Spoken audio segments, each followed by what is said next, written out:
Maambukizi ya fungus. Unapopata uchafu unaofanania na maziwa mgando, ukapata maumivu wakati wa kukojoa, wakati mwingine ukahisi maumivu kipindi cha kushiriki tendo la ndoa, haya ni maambukizi ya fungus. Wakati mwingine maambukizi haya unaweza usipone kutokana na kutokumaliza dozi, au wakati mwingine kutokana na jinsi ambavyo umefika kwa dokta na kujielezea, kwa sababu dalili za PID na dalili za UTI mara nyingi huwa zinafanana. Kwa hiyo unapokwenda kujielezea haraka mara nyingi zaidi watu wanapatiwa dawa za UTI, lakini wakaacha tatizo husika lililompeleka hospitali.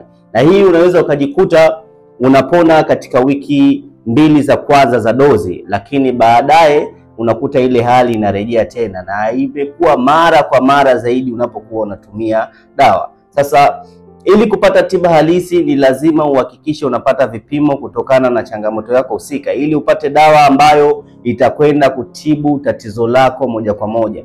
Sasa kama utakuwa wewe ni mwanamke ambaye tayari una hiyo hali na umeshatumia dawa na pengine ulipima na ukaambiwa hivyo na mpaka leo hii bado hujapona, unaweza ukachukua namba yangu bayo kwa ajili ya kupata ushauri na utambuzi juu ya afya yako. Kumbuka, kila mwanamke ni mama.